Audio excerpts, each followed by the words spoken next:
Biaeza é um criador de conteúdo que se interessa por aprender habilidades variadas e testar projetos pouco convencionais, desde formas alternativas de renda online e compra de veículos para revenda, até ensinar sua audiência a repetir esses processos. Aproximadamente um mês atrás, ele resolveu encarar um desafio inédito: projetar e montar sozinho um microcarro camper do zero, mesmo sem qualquer conhecimento técnico, e depois utilizá-lo em uma noite de acampamento em uma floresta isolada. O primeiro vídeo teve uma recepção excelente. Nele, o foco estava quase inteiramente na montagem do camper, ajustando o espaço para que fosse funcional e minimamente confortável. Porém, no segundo episódio, a situação mudou drasticamente. Com a construção finalizada, ele decidiu colocá-la à prova acampando de verdade. Foi nesse momento que a experiência deixou de ser apenas curiosa e passou a ser profundamente perturbadora. Because this chair sits so low to the ground, it gives me plenty of headroom. And the sitting position, it almost feels like you're in a hammock. It's genuinely comfortable. This thing is a throne fit for kings. Plus, it also folds up, which is pretty great. Now, I've purchased some other vital gear that will help get me through the harsh Sierra Nevada winter, but I'll have to show that to you once we're in the mountains. Just kidding. A couple more modifications, like this luxurious, state-of-the-art paper towel holder, and I also attached some mounting points that connect to the ones that are already built into the car, just so the shelf doesn't move around when I'm driving, and then a couple bungee cords to hold the items inside the shelves. Com tudo pronto, chegou o momento de escolher um local para o teste. A ideia era dirigir até uma região fria, possivelmente coberta de neve, para verificar se o microcarro realmente suportaria o ambiente para o qual havia sido planejado. That is just unreal. I brought along some window covers, so let's get those up. I even got one for the moonroof in case the ops are in creative mode. The only windows I won't be fully covering are these front ones, and that's because I'm going to keep them slightly open. But I do have this mesh that I'll be putting over them, which will still offer some privacy, and it'll keep the bugs out. Car's been off for about 20-30 minutes, and it is getting pretty cold. So for my heating solution, I've purchased this Korean butane-powered heating device that a lot of people on the internet recommended. It's actually like fully Korean. There's not a lick of English on here. Okay, I'm not gonna lie, I'm a little sussed out with butane burning inside of a car, so I'm gonna use it sparingly and only when I'm awake. I brought this gas monitoring device. It should alert me if things get a little toxic in here. Now, to make sure I don't die from a fire, I did install a fire extinguisher in here. Ele preparou a própria comida, jantou tranquilamente e até aquele ponto, tudo parecia normal. Não havia sinal de outras pessoas por perto, e o isolamento dava a sensação de que aquele estilo de vida poderia ser aproveitado, algo completamente fora da rotina que ele conhecia. Após terminar a refeição, ele se deitou para dormir, desligou as câmeras e acreditou que acordaria na manhã seguinte com o desafio concluído. No entanto, em questão de minutos, a situação tomou um rumo que até hoje ele não consegue explicar completamente. Hey! Hello, who is this? Can I help you? Hey! What can I do for you? Open the door!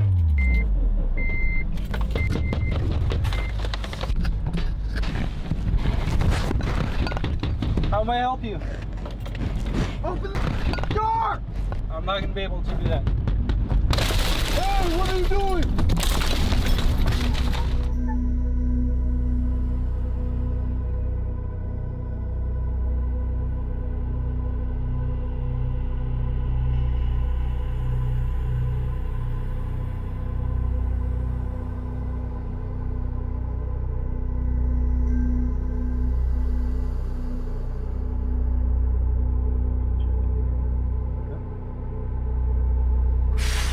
It's been like 2 weeks since this happened, and my heart rate still goes through the roof anytime I watch this back.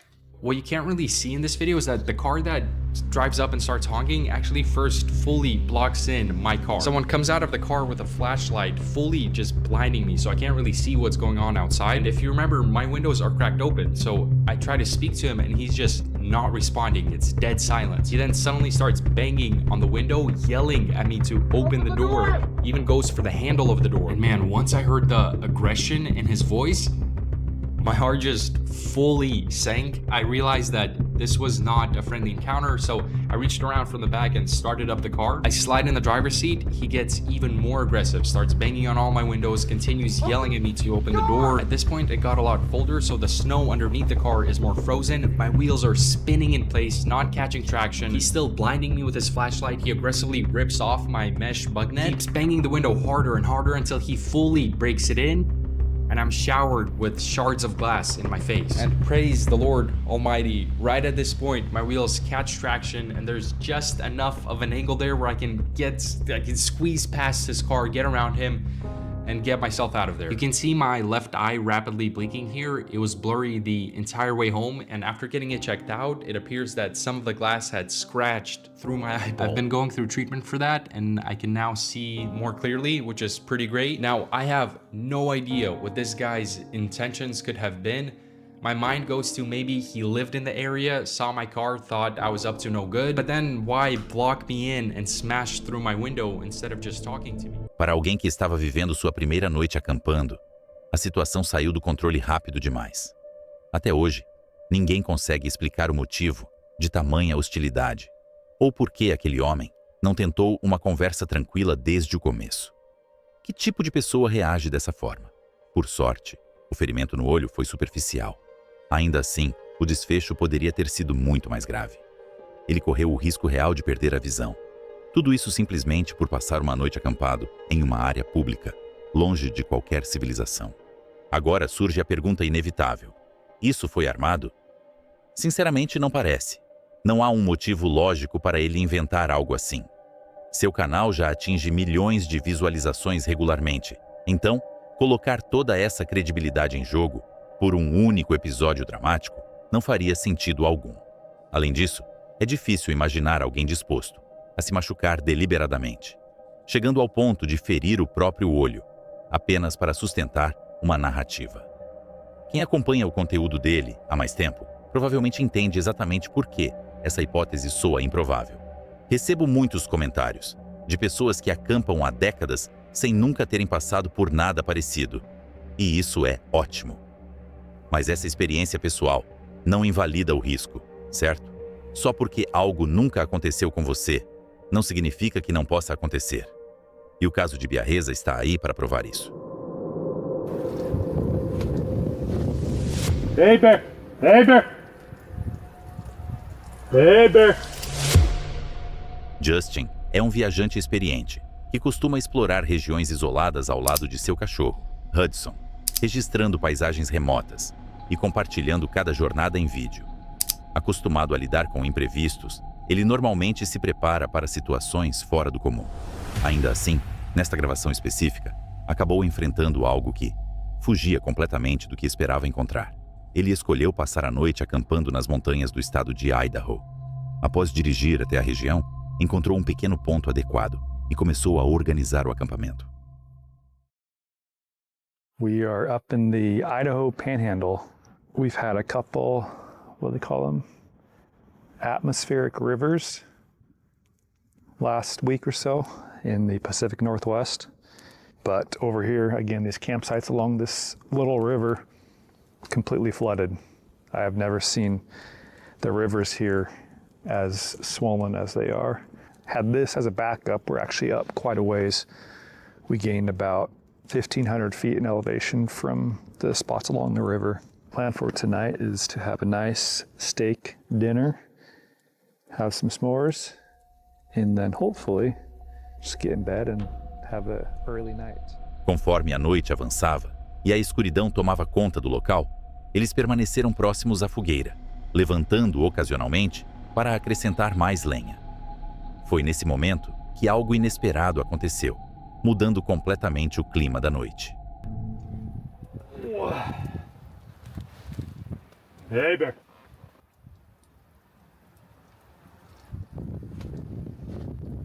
Hey Bear! Hey Bear! Hey Bear!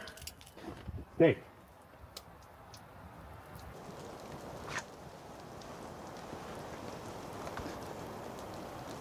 Definitely a little spooked right now. There's something very big down this hill right here. Keep hearing it. as it moves through the trees, but I have not seen anything yet. It's most likely just an elk or a moose, but still, that is the last thing you want to hear when you are in bear and cougar country. Granted, if it was a cougar, you would not be able to hear it. I don't know.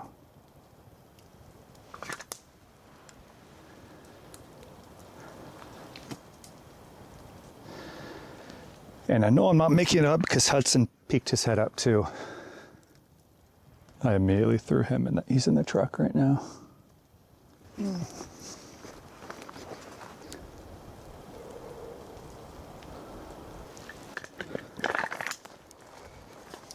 Oh boy. Haven't heard it for a couple minutes now. Seja o que fosse, estava se movimentando perigosamente perto do acampamento, próximo o suficiente para ser ouvido atravessando os arbustos. Felizmente, Justin tinha uma forma de se defender, embora tenha deixado claro que só usaria sua arma caso a situação se tornasse uma ameaça imediata. Algumas pessoas comentaram depois que o cachorro não parecia assustado, mas Justin respondeu em tom descontraído que Hudson simplesmente não é o mais atento dos cães. Mesmo que fosse apenas um esquilo ou um veado, isso não significava que não houvesse motivo para cautela. Quando você escuta algo se movendo no escuro, no meio de uma floresta, especialmente em uma região conhecida por ursos e leões da montanha, permanecer alerta é essencial. É sempre mais seguro ficar acordado e preparado do que ser surpreendido. Seguindo seus instintos, Justin decidiu desmontar o acampamento e deixar o local antes do previsto. Essa foi, sem dúvida, a escolha mais sensata. Right, so I've heard deer, I've heard foxes make some really weird noises at night. But Novit Wild Camper é um criador de conteúdo que transformou sua paixão por acampar no centro de todo o canal. Além de registrar suas noites ao ar livre, ele também analisa equipamentos de camping, ajudando outras pessoas a entender o que realmente funciona e o que não vale o investimento. Tudo é apresentado com tanta sinceridade que acompanhar seus vídeos costuma ser uma experiência leve e envolvente. Ele costuma realizar acampamentos noturnos com bastante frequência, sempre registrando tudo em vídeo. E essa repetição acabou resultando em situações incomuns e, em alguns casos, genuinamente assustadoras. Neste episódio específico, ele decidiu passar a noite no Peak District, escolhendo um ponto elevado com uma vista impressionante da região. YouTube. So I'm out again, last camp of 2021, and for a change, somewhere different. So I'm at the Peak District. Been working up this way, so thought I'd take the opportunity to come and sneak out into Mesna country. Did a request on Facebook for places to go, so I picked out somewhere which Dan Jones sent me. So thanks, Dan, if you're watching. Hopefully it'll be a good one. It's not too far a walk from the car park. Hopefully some good views. It's fairly clear at the moment, if you can see. Ao alcançar o ponto selecionado, ele iniciou a montagem da barraca, observando o horizonte ser lentamente tomado por um pôr do sol, que superou qualquer expectativa para aquela viagem. Temperature's dropped a bit. There's a bit of a chill, but it's not too bad. I'm quite exposed here, but there's no real wind, so should be fine. Got my usual soba noodles for this evening, and my leftover adventure food. I didn't eat it on the last trip. I literally just got up in the morning, had a coffee, packed and went. Speaking of which, whole bag of coffees. Should keep me going. And this time, I remember my JD. So, happy days. Going to enjoy that. Yeah, it's a nice spot. It's a fairly clear night. I'm hoping to try and get a night lapse in. Ele passou o restante da noite dentro da barraca, testando alguns equipamentos e preparando algo simples para comer. Quando ficou tarde, desligou a câmera, avisando que voltaria a gravar pela manhã, com a luz do dia. E então, se deitou para dormir. Foi nesse momento que algo inesperado aconteceu.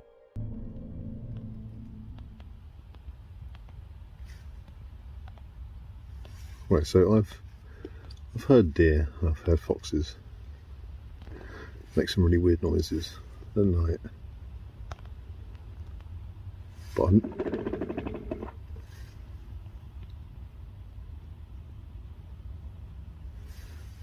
don't know if you heard that.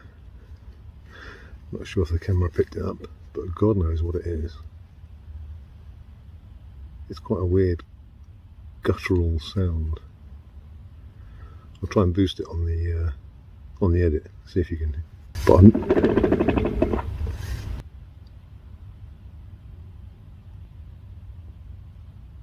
See if you can hear it, because that is really weird.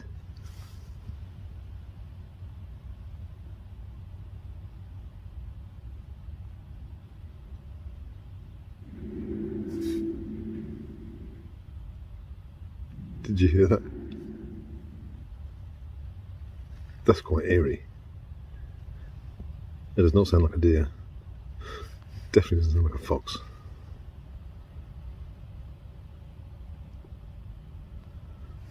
Odd. Right, I'm going to zip up and put my earplugs in, I think.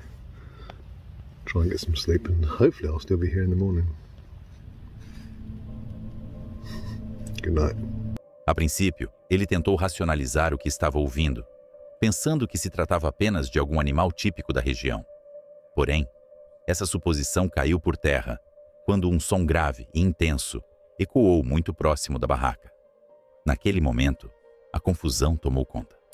O ruído não lhe parecia familiar, e ele não conseguia associá-lo a nenhum animal conhecido que pudesse estar rondando ali fora. Ele permaneceu em estado de alerta durante o restante da noite e, mais tarde, chegou a cogitar que talvez o som tivesse vindo de alguma ave. Uma explicação que nem ele mesmo parecia aceitar completamente. Nos comentários do vídeo, surgiram teorias diferentes, incluindo a hipótese de um grande felino, como um leão da montanha, algo que tornaria a situação ainda mais perturbadora. Alguns moradores da região afirmaram já ter presenciado algo semelhante naquele local, o que apenas aprofundou o mistério em torno do episódio. No fim, ele decidiu permanecer dentro da barraca, e nada mais aconteceu. Após algum tempo, conseguiu adormecer novamente, acordando com a chegada da manhã, ainda sem qualquer certeza sobre o que esteve circulando do lado de fora de sua barraca naquela noite.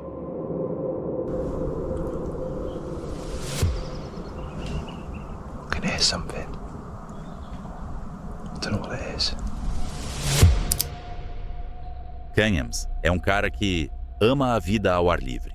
Ele passa muito tempo acampando em todo tipo de lugar e compartilha suas aventuras em seu canal. Normalmente, nada assustador acontece em seus vídeos. Mas, neste em especial, ele começou a sentir algo muito estranho. Ele havia decidido fazer um acampamento selvagem. Welcome back to another video.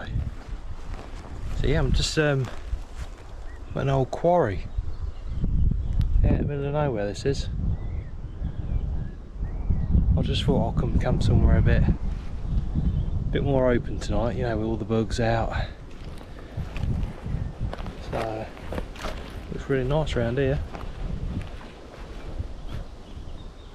Yeah, a little bit of a walk in. Yeah, it's really nice. It's so quiet. Can't hear much of the road either. So, yeah, it's good to be back out. Let's go try and find a spot. Ele acabou encontrando um bom local para montar o acampamento e começou a organizar seus equipamentos. Must be their little spot for the night.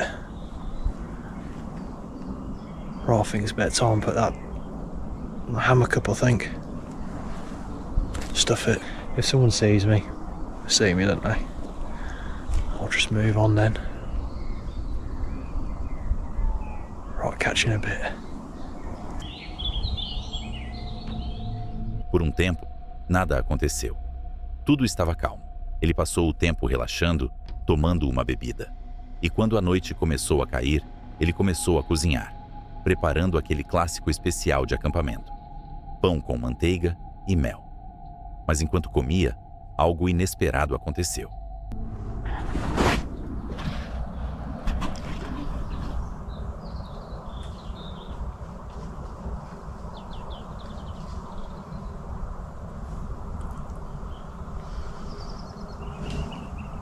hear something. I don't know what it is.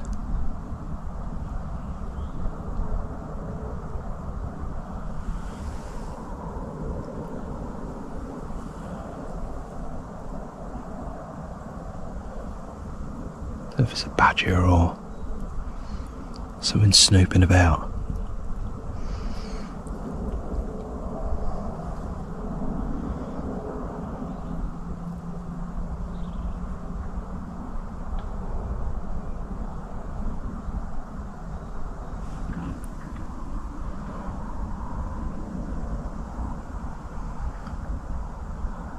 Really strange. Don't know what it is.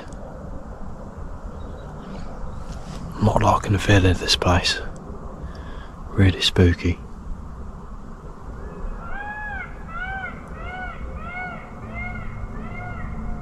I'll catch you in a bit.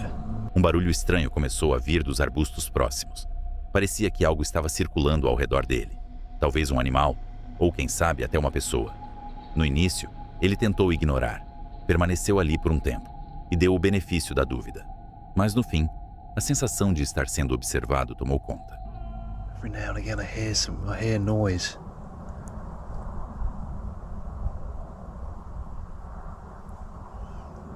Just don't feel right to me. Yeah, I think we're going to pack her up and get out of here. Drink my hot chocolate and get out of here, I think. It's not right.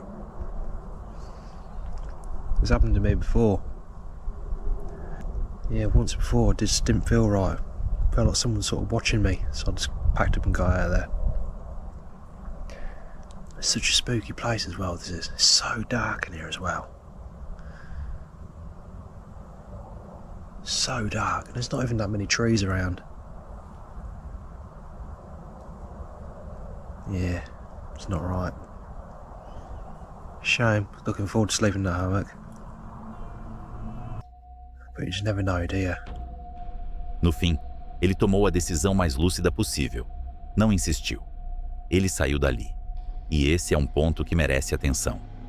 Quando algo dentro de você começa a alertar que aquele lugar não está certo, ignorar esse aviso pode ser o maior erro. A intuição existe por um motivo. Quando ela diz para ir embora, você vai. Sem discutir, sem tentar provar coragem. Você jamais terá certeza se realmente havia algo oculto ali, apenas aguardando o momento ideal para se revelar.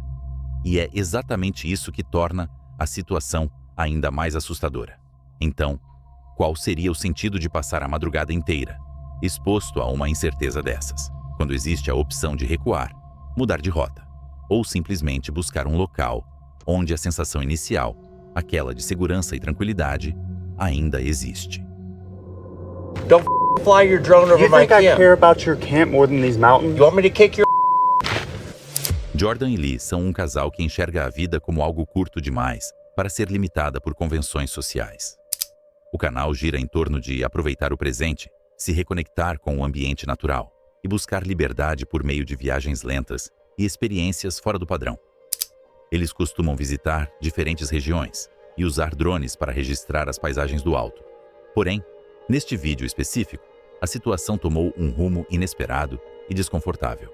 Eles estavam acampados em Utah havia alguns dias e planejavam levantar o drone para capturar as imagens aéreas habituais, quando foram surpreendidos pela aproximação repentina de alguém com um comportamento bastante estranho.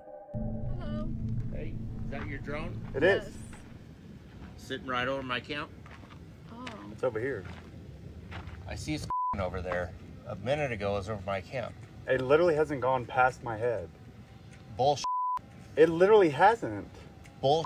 I can show you my videos. Listen, I was just, that's Sir. where I'm staying. Don't fly your drone over You my think I camp. care about your camp more than these mountains? You want me to kick your... Is that the best result? Is that the way you want to go? I mean, Go that way. I don't have a no problem one's with it. trying to We'll look put the into your drone away. camp. We'll put the drone away. I'm just trying to get these mountains. That's the answer. That's not Okay. the answer. I'm gonna Hey, get f- off. shots. You put the drone over my camper, I'm gonna kick your... That's fine. Look, the drone will not go beyond this fan. It has not a minute ago. Well, if it did, I apologize. But You off, I'm gonna kick your so you get it Okay. over there again. yeah, You understand? sure, I Good. understand. You had the right answer. Sorry about that. We'll put the. I'm He's not just putting trying it- to get the mountain. I'm just trying to get the mountains. I have nothing The to do with mountain's this. over there. Yes, look, You just had it over my camp. because I'm shooting going towards the mountains. I don't care what you're shooting. Going towards the mountain. We'll put Don't it put the drone over my camp. You understand? We won't put the drone over your. Just stop talking Do to you him. Stop understand? talking to him. Sir, I told you You it don't want won't. to wipe your I up said off it won't their go surface. past the van. I Do said, it again, Sure. and I'll you up. Sure. It You won't want go to do past the mountain? Do the mountain. It won't go past the van. I already said that. Good answer. I said that before. Dude, I'll shoot the drone out of the air and I'll kick the out of your Sure. ass. Sure. I won't bring it towards your van. Good idea. Yes. You just put the drone away. I'm not putting the drone away. I'm getting my shot like I was in the first place. Excuse me? Sir, just go You back want to to your... talk about some more? I said I'm not putting the drone away like she said because I'm going to get my shot. And then I'll put the drone away. But he's not gonna go over your. I'm not going to your RV, dude. You already were. I'm about to kick I anyways. can literally show you the videos I'm I about took. to you up anyways. Okay. So knock it Okay, off. we're done. We're done. Don't put it over my Sure, camp. I already said that. That's all you have That's to. fine. Then shut the up, dude. You're still here. I am. Babe, stop. And you're about to get ready to get in trouble. You just put the drone away. It's not worth it. Dude, just go away. No, you just watch yourself. Bro, I'm not flying it over. That's enough. Shut your You're mouth. talking to me. I am. Okay, we're done then.